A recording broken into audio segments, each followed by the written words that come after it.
Chicken Chettinad masala எப்படி செய்யலான்னு பார்க்கலாம் வாங்க. தவா ஆன் பண்ணிவிட்டு ஃபஸ்ட்டு பெப்பர் ஆட் பண்ணிக்கோங்க. அதுக்கப்புறம் வந்து கிராம்பு, கருஞ்சீரகம், ஜீரகம், மல்லி இதெல்லாம் ஒரு லோ ஃப்ளேமில் போட்டு நல்லா கொஞ்சம் வறுத்துக்கோங்க.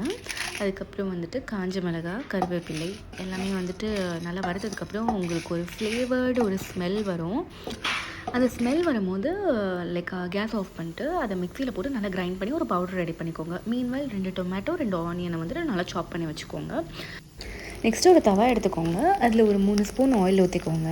நம்ம ஆல்ரெடி சாப் பண்ணி வச்சுருந்த ஆனியனை வந்துட்டு அதில் போட்டு கொஞ்சம் லோ ஃப்ளேம்லேயே வந்து லோ டு மீடியம் ஃப்ளேமில் வந்துட்டு கொஞ்சம் நல்லா அந்த ஒரு ப்ரௌனிஷ் ஃப்ளேவர் வர வரைக்கும் கொஞ்சம் நல்லா வந்துட்டு வதக்கிக்கோங்க. சரிங்களா? அது கொஞ்சம் வதங்கும் போதே கொஞ்சம் ஜீரகம் ஆட் பண்ணிக்கோங்க.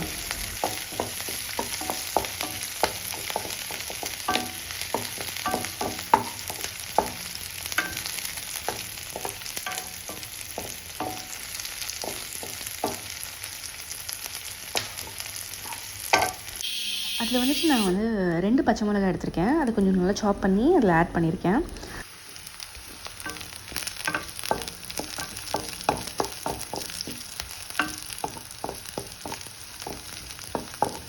நமக்கு நல்லா அந்த ப்ரௌனிஷ் ஃப்ளேவர் வந்திருக்கு. ஸோ அதில் வந்துட்டு அந்த தக்காளி கட் பண்ணி வச்சுருந்தோம் இல்லையா, அதையும் ஆட் பண்ணியிருக்கேன்.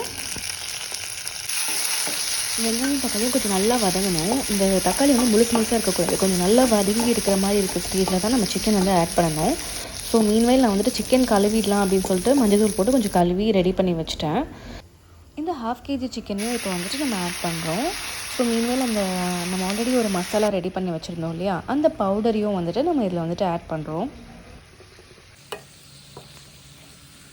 ஸ்பைஸ்க்காக 2 ஸ்பூன் சில்லி பவுடர் வந்து ஆட் பண்ணியிருந்தேன். கர்ட் வந்து 3 ஸ்பூன்,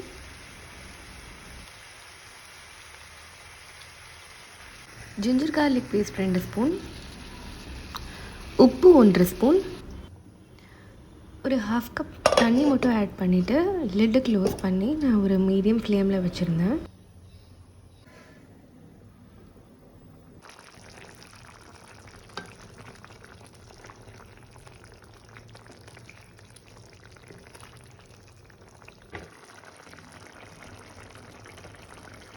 ஒரு 10 மினிட்ஸ் விட்டிங்கன்னா சிக்கன் நல்லா குக் ஆகிருக்கும். அந்த மசாலா நல்லா சிக்கனுக்குள்ளே இறங்கி அந்த ஒரு செட்டிநாடு ஃப்ளேவர் கிடைக்கும். ஸோ இந்த கிரேவி பார்த்திங்கன்னா இன்னும் கொஞ்சம் நல்லா சுண்டி அப்படியே கொஞ்சம் திக்காக வந்துடும். ஸோ அப்படியே கொஞ்சம் சுக்கா டேஸ்ட்டில் இருக்கும். இது அப்படியே கொத்தமல்லி போட்டு கார்னிஷ் பண்ணி சர்வ் பண்ணிடலாம்.